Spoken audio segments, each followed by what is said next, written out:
Binge eating is something that can cause a lot of shame.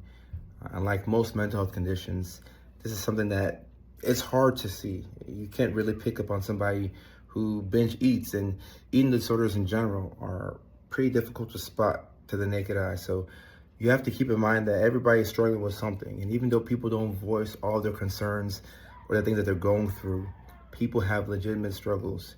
And it's always important to be kind.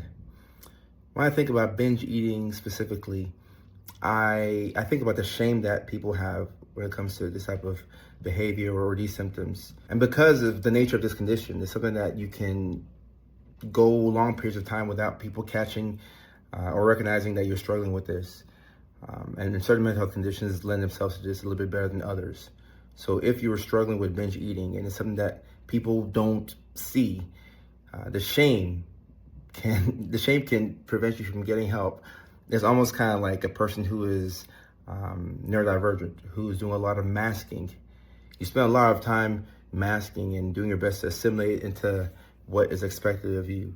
And as a result, it can delay treatment. And when it comes to binge eating and eating disorders in general, these conditions can be very lethal and they can be very dangerous. So I always encourage people, if you're struggling with this type of mental health condition or these symptoms, to always get help as soon as possible. And if you have at least one person in your circle that you can confide in, that will go a long way.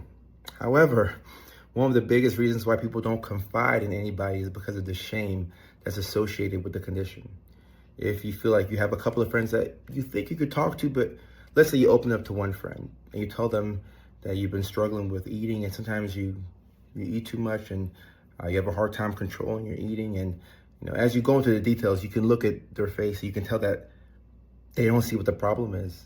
That's another thing. Explaining your mental health condition to people who don't understand it can be equally as frustrating. The person might look at you and say, okay, well, you're eating. I don't see what the problem is. Sometimes I eat a lot too. Sometimes I, order a whole bunch of food on DoorDash and I forget to eat everything. And then the next day I come and eat everything. And yeah, everybody eats a lot. To find somebody who will understand your issue and also a person who will sympathize with what you're dealing with can be difficult. It can be difficult, but you just need a person who listens. Somebody who gives that safe space to just be yourself and to talk about the issue without the judgment. Keep in mind, the issue here is the shame.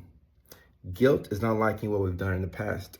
Shame is not liking who we are. Once the shame compounds over and over, you start to really detest yourself. You think that you might be disgusting or you may be unworthy. And those feelings keep us further and further away from getting the help that we need. So if you're seeing this video and you can relate in any shape or form or in any capacity, just understand that getting help is a sign of strength. And if you can find at least one person in your circle who supports you, and that will give you that safe space where you won't be judged, just know that you're in a really good position. What's up, y'all? This is Dr. Kojo here. My new course, Understanding Autism 101 with Dr. Kojo, is out now. I've been working on it for a while, and I'm so happy to release it to y'all. If you have autism or if somebody that you know has autism and you want to learn more about the condition, click the link in my bio or use the link here to access the course. Can't wait to see y'all, and thank you for your attention.